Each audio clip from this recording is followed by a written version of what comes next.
Assam Rifle. Didn't So didn't you think that Assam Rifle should be given equal privilege like Indian Army?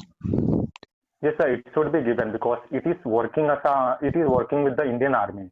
Okay, The Assam Rifle is led by the Indian Army officers, but okay, it reports to the Home Ministry. So okay, we can say it is working at par with the Indian Army, but the main role is the internal security. okay. So that's why, and Assam Rifle also get facilities and benefits of all the Assam Army, Wh- same as a why these discrimination are there? so there is no discrimination, but it is though it reports to the Ministry of Home Affairs. That's why I think there is some distinction between the army and the Assam Rifles. Okay, what type of distinctions have? Do you know anything about it? About it? Yes, just like if you talk about the army, then they get military service pay, but Okay. in Assam Rifle there is no military service pay. That's why I have asked you before. Why there are some discriminations?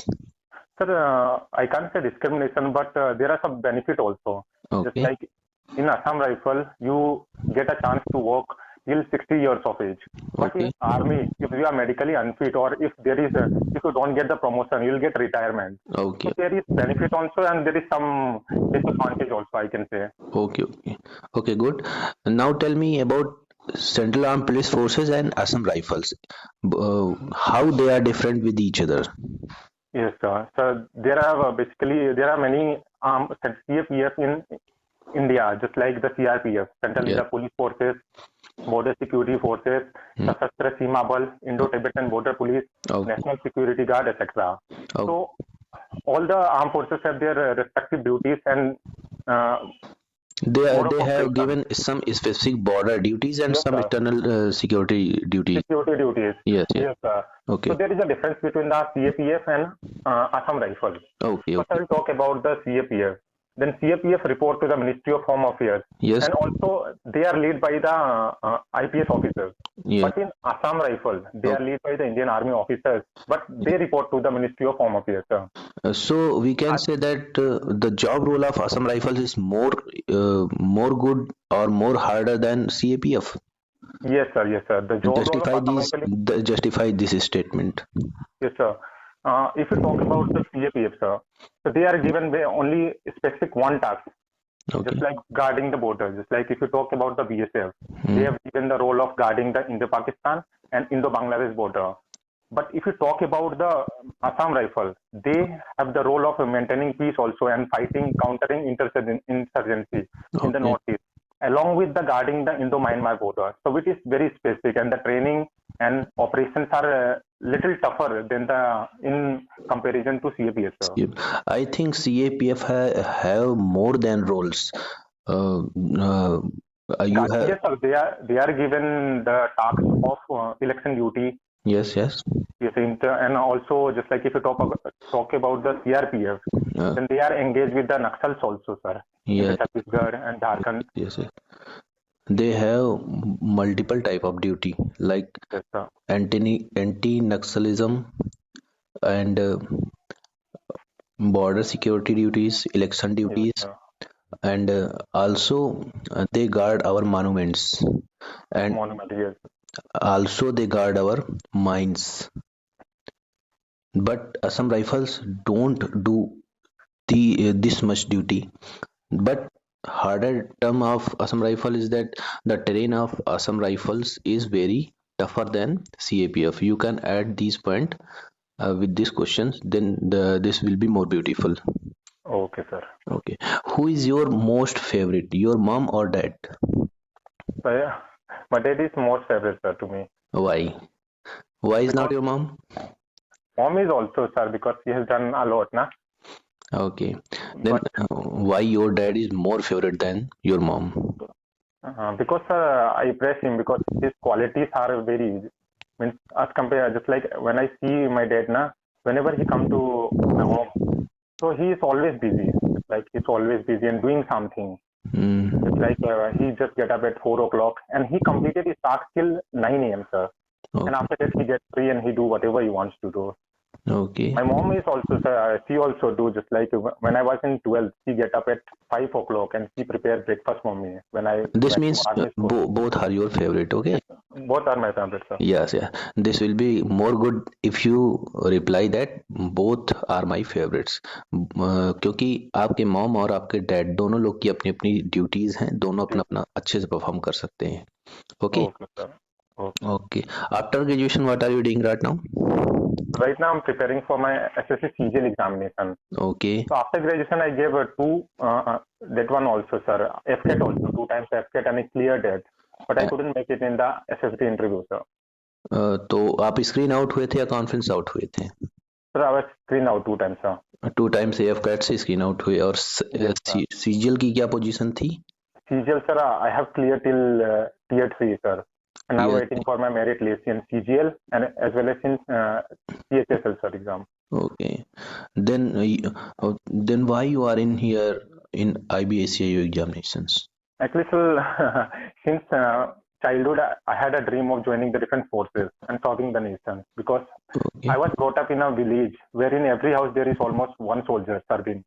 So Okay. that's why naturally I had an instinct of joining the forces and serving the nation. But due to But ACIU is very different from a soldier duty. You should join CAPF and Indian Army and Assam Rifles for this statement. yes, sir, but I tried in almost every organization. Just like after class 12th, I tried in Indian Army where I cleared my physical, but due to low weight and low chest, I was Okay. rejected.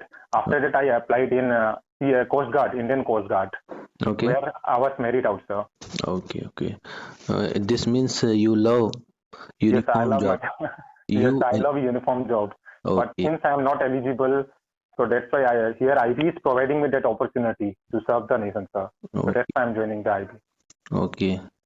Kho is a game.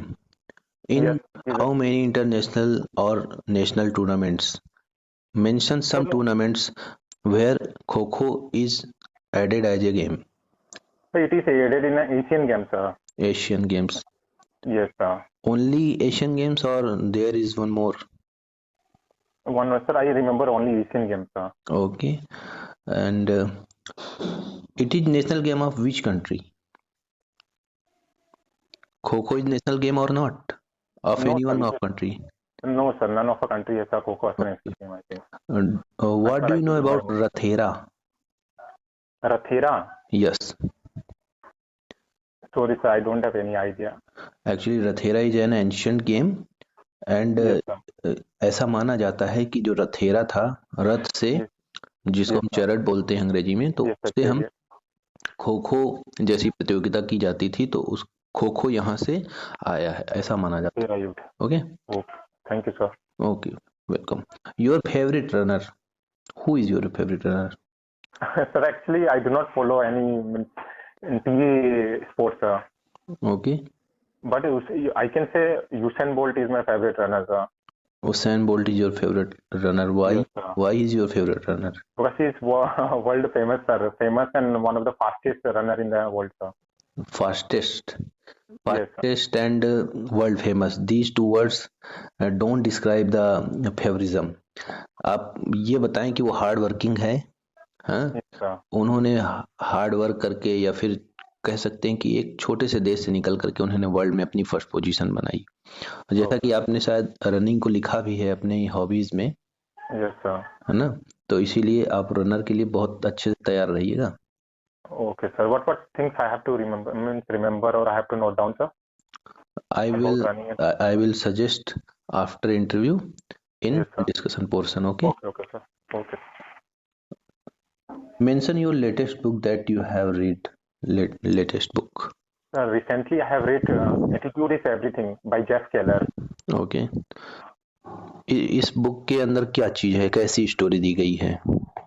So basically, this book talk about your attitude, and also there is a 3 things, sir: karma, vacha, and manasa. अच्छा. So, this book talk about these three things. What you think, and means everything starts with your thinking. And So what you basically, the talk, author used what to you say, remember. yes, तो आपने इस book से क्या सीखा हुआ है? आपने इससे ऐसी क्या चीज़ सीखी हुई है जो इंटेलिजेंस ब्यूरो में आपको हेल्प करे या आपकी पर्सनैलिटी को ग्रो करे? ऐसा आपने यहाँ पर क्या सीख लिया इस बुक से? So I have learned about the attitude. In every situation, there is it is in every situation it is up to you how you take this situation. Just okay, like we say na perception. Okay, So if you have a positive outlook of the situation, you will take positive action and the result will be very positive, sir. So this okay, I have learned. Just like in IB is a very tough job. So I will get different type of situation. So in that situation, it is up to me. If I take the positive outlook of that situation, definitely I will get success in my operation or anything task given assigned to me, sir. Okay. अब आपने situation की बात करी तो आपसे एक situation का ही सवाल करते हैं। Yes, sir. आप ऑन ड्यूटी हैं, आप इस Okay. समय IBACIO में ड्यूटी कर रहे हैं और आपके सामने दो प्राणी हैं। पहला है एक भारी भरकम हाथी और दूसरा Yes, है sir. एक आदमी, और दोनों के पैर में किसी ने गोली मार दी हुई है Yes, sir. और दोनों गिरे पड़े हुए हैं और दोनों का ब्लड बह रहा है। What Yes. Will be your first response? I will go with the man, sir. I will just try to save him, sir. And okay, I'll call to the police also. Forester, more specific, I'll call to forester or police, whatever. उस जिसका भी number मेरे पास होगा, I'll call to him and okay. I will tell him about the situation of that animal. And to man, I will take him to the nearest hospital, sir. आप first instance में अपने पास से क्या करेंगे उन दोनों के लिए? ये तो हो गया कि आपने कॉल करी, तब तक वो ब्लीड करते रहेंगे। No, sir, I will take that man to the nearest hospital, sir. I'll try whatever resources I have. Just like if I have a vehicle nearby me, then I will take him in that vehicle. Or if there is no vehicle, I'll just carry him, sir. आप उनको किसी भी तरीके से first aid देने का try नहीं करेंगे? So that time, so I'll have only hanky, sir. So I will try with my hanky, sir. केवल आपके पास हैंकी रहेगा, आपके पास पैंट शर्ट, उसके अंदर आपका और कपड़ा कुछ नहीं रहेगा? Yes, yes, sir. I'll आप use, sir. और आप आदमी के पास पहले जाना पसंद करेंगे? आपको क्या जानवरों से लगाव नहीं है? Sir, I love animals, but I think in that situation, the life of man is more important. Okay, life of man is more important, but equally animals are more important. More important, yes, sir. Okay, and आप ये वहां पर कर सकते हैं कि थोड़ी सी साफ मिट्टी घावों में डाली जा सकती है, और ऐसा जंगलों में करना पड़ता है। कुछ आसपास कोई पत्तियां, कुछ ना कुछ आपको ट्रेनिंग में बता दिया जाएगा, आपके नॉलेज में रहेगा। तो जड़ी बूटी आप वहां से निकाल सकते हैं। जब तक वहां पर कोई हेल्प के लिए आता है तब तक आप फर्स्ट एड देने का प्लान कर सकते हैं। Okay, Okay. हाँ, चलिए आपके पास एक अगला क्वेश्चन है कि आप सोनितपुर का कोऑर्डिनेट्स बता सकते हैं क्या मुझे? Coordinates, no, sir. Sorry, okay, sir. Okay, it's okay. New Delhi का भी नहीं बता पाएंगे तब तो? No, sir. कोऑर्डिनेट्स याद करना आपके लिए बहुत आवश्यक है। आप जॉब में Okay. होंगे, आप Yes, sir. किसी भी अनजान जगह में छोड़ दिए जाएं और आपको रिस्पेक्टिव कोऑर्डिनेट्स अगर मालूम है, जैसे आपको दिल्ली का मालूम है, तो आप उससे कंपेयर करके कम से कम ये पता लगा पाएंगे कि आपकी डायरेक्शन क्या है, आप कहाँ पर हैं। Okay, Okay, sir. Okay. Next question is how many national parks are there in Assam? Sir, in Assam, there are 4 national parks. It's Are like you sure? Kazira. Are you sure 4 national parks are there in Assam right now? I remember. I remember 4 national parks, sir. Um, There may be more than 4, sir, but I remember 4 national parks. you are confused right now. Okay, Yes, total 7 national parks are there in Assam. Assam. Latest 2 national parks, 2 wildlife sanctuaries are given national parks. National park इनको बनाया गया है। Latest आपका रायमोना है और आपका दिहिंग पिटकाई है। आपको ये Yes, sir. और Yes, sir. I remember. ये दोनों करंट अफेयर्स के प्रश्न हैं और दोनों अभी लेटेस्ट एग्जाम्स में हमसे मुलाकात हो चुकी है इन प्रश्नों की, दोनों की। Oh, ओके, और आप yes, जिस जहाँ से हैं वहाँ के नेशनल पार्क्स वगैरह के बारे में जानकारी होनी चाहिए। Okay, okay, sir. recently in January 2021, PM Modi visited historical place in Assam. Mention the place. Historical places. आप जिरेंगा पोथार का नाम सुने हैं? Chirangaba. No, sir. Ahom Ahom Oh, Rani yes, sir. Yes, sir. I have heard about the Ahom kingdom, sir. Ahom Rani Joymati. Jayamati. Yes, sir. I have heard, but I don't know much about the Rani, sir. Okay.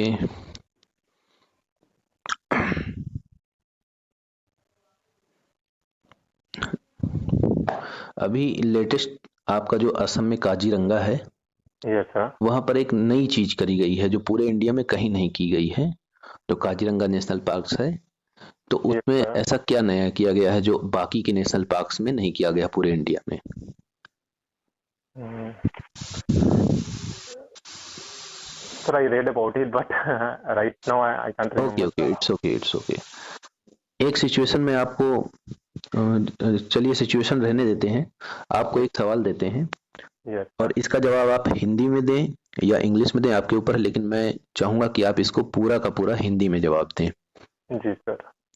आप अगर Jammu Kashmir militant area में लगा दिए जाते हैं जहाँ पे militancy चरम पर है, जी और जो वहाँ के युवा लोग हैं वो पत्थरबाजी करने में और आतंकवादियों की शील्ड बन करके उनको प्रोटेक्शन देने में, उनको भगाने में मदद कर रहे हैं, यस सर. ठीक है, और वहां पर आप एज अ इंटेलिजेंस ऑफिसर लगाए जाते हैं ड्यूटी जी. में, तो आप वहां के युवाओं को ऐसा क्या करेंगे, ऐसी कौन सी इंटेलिजेंस कलेक्ट करेंगे और ऐसा कौन सा ऑपरेशन इंप्लीमेंट करेंगे कि वो जो भटके हुए युवा हैं वो मुख्य धारा में आ जाएं और भारत के प्रति उनके अंदर प्रेम जागृत हो सके? इसका जवाब आप दें.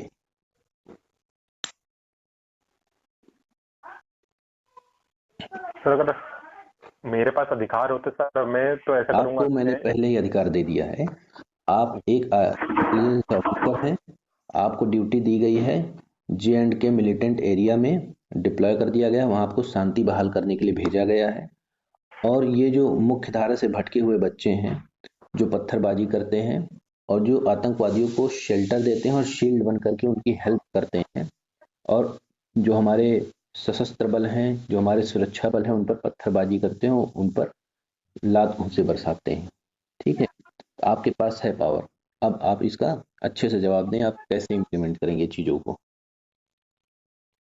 तो सबसे पहले तो मैं चाहूंगा कि मैं उस एरिया में सर स्पोर्ट्स एक्टिविटी ऑर्गेनाइज करूं, ओके. ताकि जो जो देखा गया है कि जो भटके यूथ है या फिर जो वहाँ के युवा है सर, वो ओके. स्कूल से आने के बाद काफी टाइम फ्री रहते हैं, हाँ. या फिर मतलब इधर उधर भटकते रहते हैं, या फिर जो जाते हैं वो कैंप्स में, या फिर जो वहाँ पे रेडिकलाइजेशन का जहाँ पे काम होता है वहां जाते हैं, तो मैं चाहूंगा कि वो उन्हें एंगेज करूं मैं. तो उसके लिए वहां पे मैं स्पोर्ट्स टूर्नामेंट आयोजित ऑर्गेनाइज कर सकता हूँ सर मैं वहाँ पे.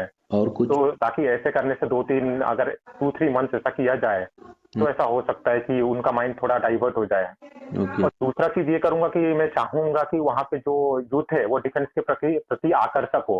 ओके. अभी तक देखा गया है कि वो मिलिटेंट के प्रति आकर्षक होते हैं और उस साइड उनका झुकाव होता है. तो आप अगर जो इंडियन आर्मी के प्रति उनका आकर्षण बनाने के लिए ऐसा क्या करेंगे? उनके लिए सर सबसे पहले तो चाहेगा कि वहाँ पे सर जो हमारी जो रिक्रूटमेंट रैलीज होती है वो ज्यादा से ज्यादा बढ़ाया जाए, ओके. क्योंकि साल में वहाँ पे 2 बार हो जाता है. तो हम चाहेंगे कि वहाँ पे पुलिस जो जम्मू एंड कश्मीर पुलिस है या फिर जो इंडियन आर्मी या फिर सीआरपीएफ है उनके लिए स्पेशल रिक्रूटमेंट ड्राइव कर जाए, ताकि अगर ज्यादा से ज्यादा यूथ अगर इंडियन आर्म फोर्सेस में होंगे तो नॉर्मली उनको फैमिलीज होगी, उनके प्रति जो हमारे देश के प्रति प्रेम है उनका वो बढ़ जाएगा सर. देश के बारे में ज्यादा जानेंगे, फोर्सेस के बारे में उनको ज्यादा जानकारी होगी. जी सर. तब क्योंकि वो अभी वो सेपरेटिस्ट और इंडियन आर्मी के बारे में के बीच में फासला तय कर पाएंगे कि कौन अच्छा है कौन बुरा है. बुरा है, क्योंकि काम तो दोनों लोग लगभग दोनों गोली चला रहे हैं, ओके. बट एक जो है एक ऑर्गेनाइजेशन है वो देश के लिए गोली चला रहा है, वो अपने देश को पीस के लिए, और दूसरा ऑर्गेनाइजेशन है वो ठीक है. पीस पड़ा. आप अपना आपका उत्तर संतोषजनक है. आगे और प्रश्न कुछ कर लेते हैं, फिर आपका इंटरव्यू रोक देंगे आज, है ना. आज डेमो रहेगा तो आज थोड़ा छोटा ही रखेंगे. जी सर. जी जी. वैसे अभी तक तो आपका अच्छा चल रहा है, संतोषजनक है. जी थैंक यू सर. आप हमें बताएं कि आपके फर्स्ट आईबी चीफ और कौन थे और इस समय प्रेजेंट में कौन है? Sir IB was formed in 1885. Just So that time just sir, tell the first IB chief name. sir Charles McGregor sir, we can say. Indian IB chief. Indian IB. Intelligence bureau chief बताएं आप, जो India में first हैं. आपने शायद किसी अंग्रेज का नाम ले लिया है. यस सर, मैंने अंग्रेज का नाम लिया था सर। आईबी कब बनाई गई थी? आईबी सर 1885 में बनाया गया था सर। 1885 में बनाया गया। जी सर। Intelligence bureau. चलिए मैं इस पर देखूंगा। नेक्स्ट क्वेश्चन आपसे रहेगा। सर अभी करंट में चीफ से sir Arvind Kumar, okay. Current. Okay good. आप इंडिया के कम से कम 5 जी सर। इंटेलिजेंस ऑर्गेनाइजेशन या इंटेलिजेंस एजेंसीज के नाम बताइए जो इंडिया में इस समय भारत सरकार के अंडर काम कर रही हैं।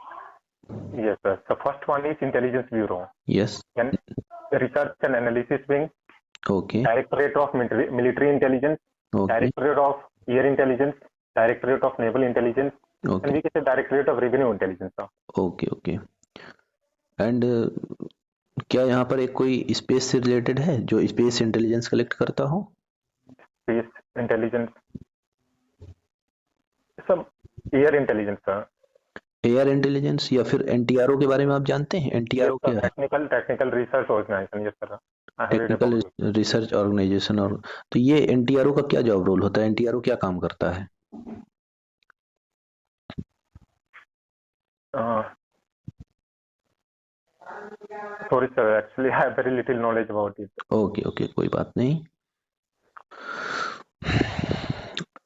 आईबी ज्वाइन करने के कितने रास्ते हैं एक इंडियन यूथ के पास? आईबी ज्वाइन करना है अगर उसे, तो कौन कौन सी परीक्षाएं ऐसी हैं जहां से वो जा सकता है?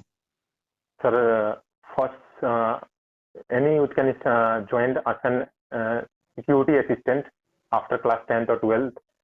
Then this one sir, IB ACIO 2. Then through SSS CGL also he can join as an assistant section officer in intelligence bureau sir. Okay. And through UPSC sir. UPSC से कैसे जाएंगे? उसमें कौन सा ऑफिसर बनेंगे? So through UPSC thing, the exact position sir I don't remember sir. Okay. Okay कोई बात नहीं। अच्छा, डिप्लॉयमेंट के थ्रू जा सकते हैं क्या? Yes sir, through deployment also. तो कहाँ कहाँ से डिप्लॉयमेंट होता है आईबी में जाने के लिए? Sir only through armed forces of India sir. Armed forces and IPS sir. Indian police से नहीं होता है? Yes sir, Indian Police Service through IPS and also through armed forces sir, जो CASF through CAPF sir. CAPF. और Delhi police का क्या कहना होगा आपके लिए? Delhi Police I think yes sir, it is a central organization so we can go through Delhi Police also. ये भी मिनिस्ट्री ऑफ होम अफेयर्स के साथ काम करती है। Yes तो sir. तो यहाँ से भी आईबी में जाया जा सकता है। Yes sir, yes sir. अच्छा, एक बहुत ही खूबसूरत प्रश्न है आपके लिए। एक ऐसे सीएपीएफ का नाम बताइए Yes sir. जिसका जो कोर वर्क था, अब तो उनके वर्क ऐड कर दिए गए हैं और बढ़ा दिए गए हैं, वो इंटेलिजेंस कलेक्शन ही था। आपके पास ITBP, CRPF, CISF, SSB. SSB sir, SSB sir. Okay. Okay SSB. तो Yes sir, एसएसबी जब बनी थी तो इसका क्या उद्देश्य था? sir to guarding means to giving protection to the IB officers who are working near the China border sir. Okay. और ये इंटेलिजेंस भी कलेक्ट करते थे, ऐसा आपको पता है कि नहीं पता है? Yes sir, initially their task is to assist the IB only sir. पहले इनका जॉब रोल था दिल्ली पुलिस के साथ मिलकर के इंटेलिजेंस कलेक्ट करना। अब इनको नेपाल भूटान बॉर्डर को गार्ड करने का भी दिया गया हुआ है। Yeah, और yes ये sir. आपके इलेक्शन ड्यूटीज में भी दिखाई पड़ते हैं। Yes. और आपसे पूछ लिया जाए, आप बोडोलैंड इशू हमको समझा सकते हैं? मुझे बोडोलैंड इशू के बारे में कुछ भी नहीं आता है, ऐसा मानते हुए आप मुझे एकदम जीरो से समझाएं जिससे बोडोलैंड इशू को मैं अच्छे से जान पाऊं कि क्या चीज है, और इसको शॉर्ट में समझाने की कोशिश कीजिएगा। Yes sir. Okay. So, Bodos are the ethnic tribe of Assam sir. The Bodo they have a मतलब उनका उद्देश्य स्टार्टिंग में ये था कि वो असमी से थोड़ा अलग थे। तो 1960 के टाइम में ऐसा देखा गया कि ऐसा किया गया कि जो असमीज को है वो आसाम का एक लैंग्वेज बना दिया गया सर, ऑफिशियल लैंग्वेज बना दिया बोडो। तो उसमें जो बोडोस थे वो खुश ही नहीं थे, नहीं असमीज को ऑफिशियल लैंग्वेज बना दिया गया। जब असमीज को बनाया गया? जी सर, असमीज लैंग्वेज को ऑफिशियल लैंग्वेज बना दिया पूरे नॉर्थ ईस्ट का ऑलमोस्ट। अच्छा। क्योंकि उस टाइम पे असम ही पूरे एक स्टेट हुआ करता था। ओके। तो उससे वो काफी जो ये बोडो ट्राइब है वो गुस्सा हो गया, उन्हें लगा कि जो उनकी इथनिसिटी है वो खत्म हो जाएगी, जो उनका कल्चर है। ओके। तो उससे लोगों के पीछे तो फिर ऑल बोडो स्टूडेंट यूनियन बना, ओके तो उनका जो कोर डिमांड था वो चाहते थे कि आसाम को 2 पार्ट में डिवाइड कर दिया जाए। ओके आसाम 50-50 जिसमें बोडोलैंड बने और एक आसाम बने। ओके लेकिन उनकी डिमांड ये फुलफिल नहीं की गई, तो उसके साथ जो रंजन दाईमारी हैं, हम्म उन्होंने बोडो सिक्योरिटी फोर्स बनाया 1980s का टाइम में, ओके जिसका नाम बाद में बदलकर बोडो एनडीएफबी बना दिया गया, national democratic front of Bodoland. Okay. तो लेकिन अब 1990 अब हमारे साथ एनडीएफ के रिलेशन कैसे हैं?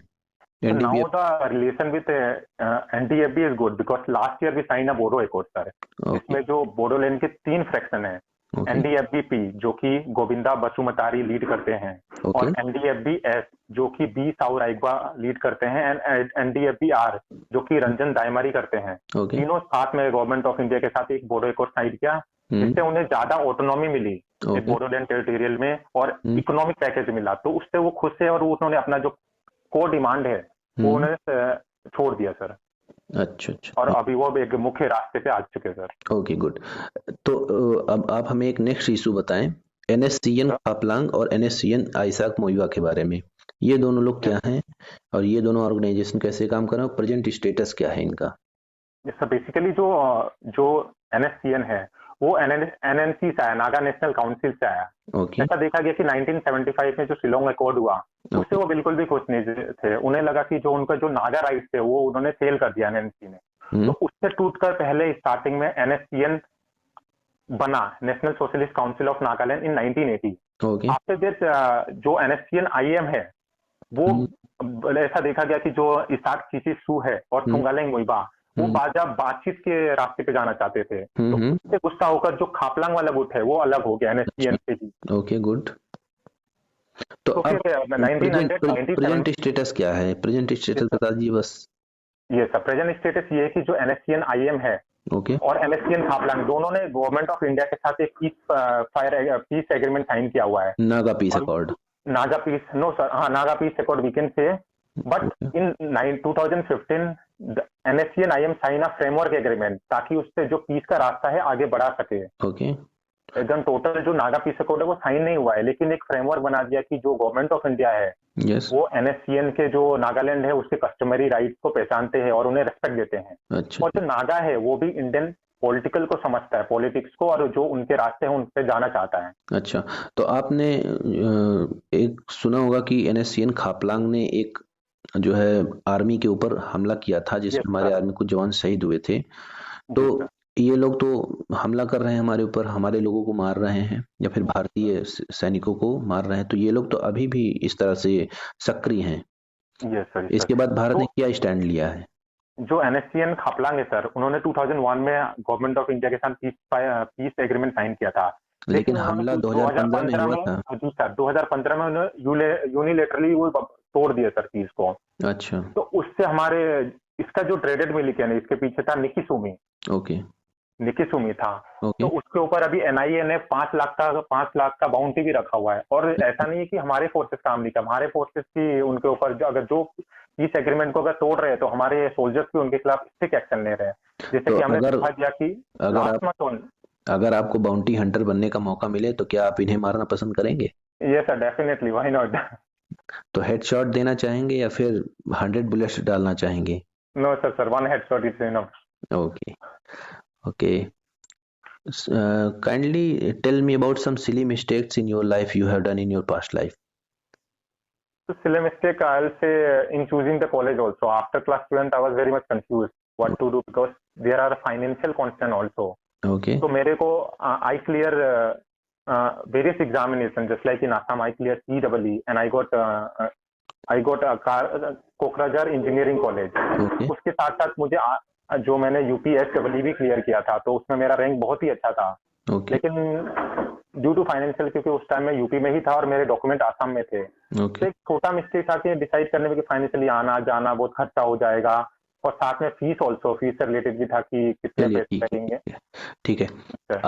आपके पास एक मौका दिया जाता है, you are given a chance to convince us to select you. Please convince us. Sir, I have many qualities which will be very helpful for the IB. Just like I mix with people very easily. बहुत ही जल्दी मैं mix हो जाता हूँ, साथ में मेरे को कहीं भी छोड़ दो, I have a social adaptability. Okay, I can कहीं भी जाके मिक्स हो सकता हूँ, साथ में कहीं भी रह सकता हूँ, साथ में I am very hard working sir. So I think all this quality make me a suitable candidate for this job sir. अच्छा, जैसा कि आपको मैं अगर दो चीज़ दूं, दो ज्वाइनिंग लेटर दूं आपके हाथ में अभी, एक यस इंडियन पुलिस सर्विसेज का और एक IBACIO का, तो आप क्या लेना पसंद करेंगे? Sir, Indian police service okay. So I will take sir Indian police service sir. भाई, सर फर्स्ट इसमें मैं सर इंटरनेट सिक्योरिटी के लिए भी काम कर सकता हूँ, जो आस पास के अपने सोसाइटी में जो भी दंगे होते हैं या कुछ भी, इसके लिए काम कर सकता हूँ। दूसरा, साथ साथ में अपने सोसाइटी में थोड़ा चेंजेस ला सकता हूँ सर। मतलब कि आप जो है मैं I will select sir IPS sir. Lead role में आना चाहते हैं, छुपे हुए रोल यस में नहीं सर। रहना चाहते हैं। Yes sir. तब आपको ACIO को एग्जाम देना ही नहीं चाहिए था। आप इस पर क्या सर कहना चाहेंगे? Sir right now I am eligible for IB sir, I think. So that's why, because in other forces, IPS I have to prepare, and I was preparing for SSC CGL exam. So syllabus was similar, sir. Okay, So that's why I selected IB, sir. तो इसका मतलब मैं ये समझूं कि जो syllabus था उसने आपको यहाँ तक पहुंचाया, आपके पास लगाव की कमी थी। नो सर, नो सर, लगाव की कमी नहीं थी। मेरा लगाव बिल्कुल ही सर डिफेंस फोर्सेस की तरफ था। ओके, लेकिन बात यह है कि अभी मैं अगर CAPF की तरफ जाऊं, CAPF असिस्टेंट कमांडेंट, तो मेरे को बहुत ज्यादा एक्स्ट्रा एफर्ट डालना पड़ेगा, और उसमें थोड़ा मुझे कहीं ना कहीं मुझे डर था सर कि अभी जो मेरा एज है हम्म, और उससे थोड़ा इनसिक्योरिटी था कि हो पाएगा या नहीं हो पाएगा। बट मुझे लग रहा था कि जो अभी IB है, मैं इसमें सिलेक्ट हो सकता हूँ और इसलिए काम कर सकता हूँ सर। ओके। थोड़ी देर पहले आपने बताया कि मैंने कहा कन्विंस करिए, तो आपने कहा मैं हार्ड वर्किंग हूँ, और अभी आपने जस्टिफाई किया चीज़ों को कि मेरे अंदर डर भी था और इसमें एफर्ट की ज़्यादा ज़रूरत थी CAPF में, तो मैंने कम एफर्ट में इसको सिलेक्ट किया। इस पर आप कुछ हल्का सा जस्टिफाई करिए और इंटरव्यू को मैं समाप्त कर दूं। जी सर। सर इसमें ये है कि हमें मतलब I can do anything sir, but जो टाइम लगता है वो हमें देना पड़ेगा सर, और उसमें ये भी नहीं है, मेरे पास टाइम की कमी है सर। कैसे टाइम की कमी? कैसे? या मरने वाले हैं 1 साल में, 2 साल में, नो डॉक्टर ने सर, नो बताया है? सर। फिर कैसे, एक्चुअली कैसी टाइम की कमी है? There are pressure from the sir family also, and I am already sir 26 years old. आप 26 देखता ईयर्स मुझे ओल्ड के हैं? सिचुएशन देखते हुए ये सर, और मेरे पापा के सर रिटायरमेंट भी होने वाला है, तो सर मुझे इसको थोड़ा देखते हुए एक डिसीजन लेना था सर। Good, good. तो आप फैमिली रिस्पॉन्सिबिलिटी लेना चाहते हैं? लेना चाहते हैं सर। चलिए, चलिए, nice to talk you mister, and यहीं पर समाप्त करते हैं आपका इंटरव्यू। ओके, जी, thank you sir. Okay, welcome.